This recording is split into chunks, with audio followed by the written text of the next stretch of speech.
The Basilica of St. Francis towers over the village of Assisi like a fortress.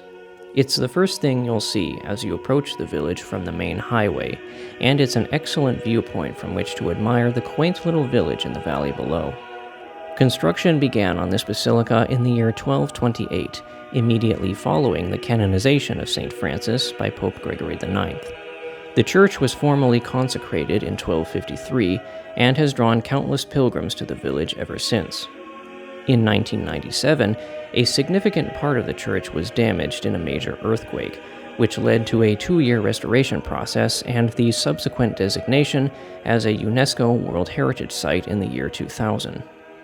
The 53 Romanesque arches surrounding the main plaza below the church are connected to the Friary Sacro Convento, which houses an active Franciscan community even today. The basilica itself is technically composed of 3 major elements, those being the upper basilica, lower basilica, and the crypt in which the body of St. Francis is entombed. The lower church is distinctly Romanesque in style and features some extraordinary frescoes by the late medieval artist Giotto. Much of the lighting in the lower church is artificial, lending to a sense of contemplative austerity. As I made my way toward the main altar, my attention was diverted by a nearby staircase, leading down into the crypt where the tomb of St. Francis is preserved. This crypt is commonly used for daily mass by various groups of pilgrims, as was the case on the day I arrived here. These masses are celebrated on the altar shown here, which is connected to the actual tomb of St. Francis.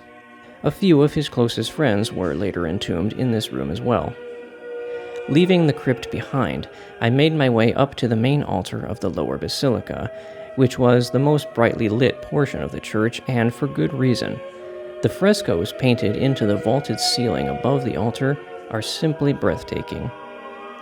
To the right of the main altar is a small room containing some impressively well-preserved relics from St. Francis, to include a brown tunic believed to have been worn by the saint, as well as a pair of shoes, a white robe, and an ancient parchment penned by Francis himself upon receiving the famous stigmata.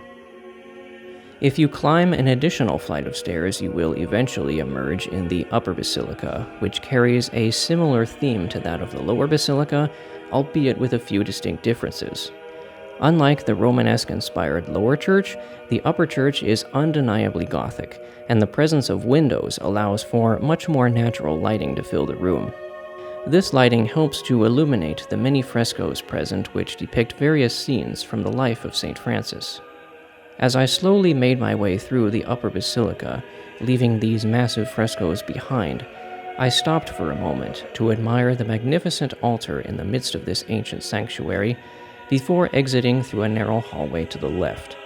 This brought me to a convenient overlook from which the main body of the Sacro Convento Friary could be seen.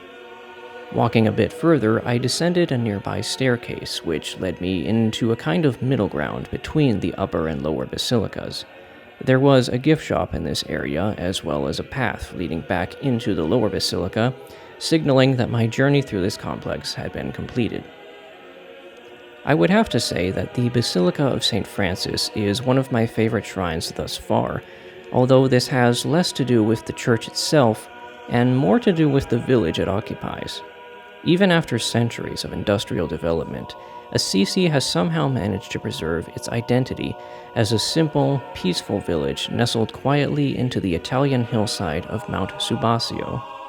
It has, moreover, managed to retain a palpable sense of Catholicity, in spite of how dramatically the world has changed in recent decades.